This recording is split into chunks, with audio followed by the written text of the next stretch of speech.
সারাদিন থাকুক নাই, তোমার বাড়ি গেছিলাম, তোমার মা আমারে অপমান করছে। কা আঙ্গো বাড়ির উপর তুমি যাও কা? তোমার স্বামী দেখলে মন খারাপ করবো না? শুনো, আসামি বালা মানুষ, সে আমার বিশ্বাস করে। যে মানুষের বিশ্বাস করে তার মন কোনোদিনও খারাপ হয় না। ওরে বাউরে, মুখ দিয়ে কথা তো বাড়িতেছে না, মনে হইতেছে স্বামীর লাই হারা দিন রাত বাঁক বাঁকুম করতেছ। কিল্লায় আপনার হিংসা লাগেনি? হিংসা হবে কিল্লাই?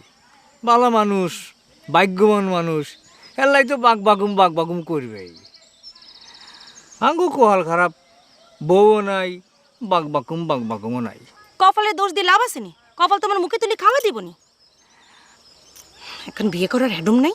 বাধ্য ফুরান কথা কই ঝগড়া করি কি লাভ? ক আঙ্গো বাড়িতে গেছিলে কিনলে হে কথা কও। গেছিলাম তোমার মায়ের হাবভাব বুঝতে। ও মা, আগের মতোই তেজ। তোমার চিন্তা কি, বিয়ে শাদী করবানি? কি আর চিন্তা ভাবনা করুন, মা তো কোনো অবস্থাতে রাজি হইতেছে না। এইভাবে জীবন কাটবনি? আরে মা যা শক্ত করে সোজা হয়ে দাঁড়াও।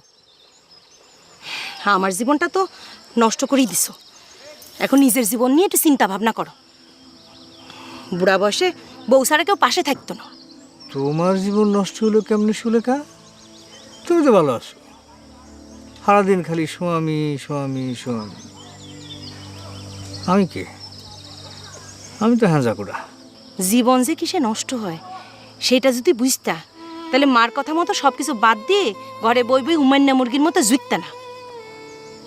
বালা ঘরে বিয়া হইলে নাকি মায়েরা ভালো থাকে, মিশা কথা।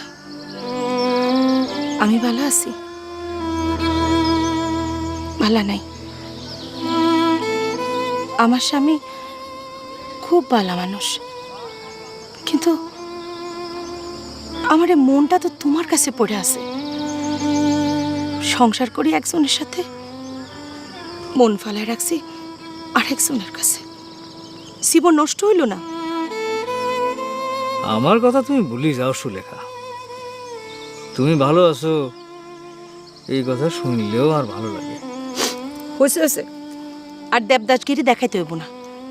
শোনো, রেবুর লগে আর কথা হয়েছে, আই সব কিছু জানি।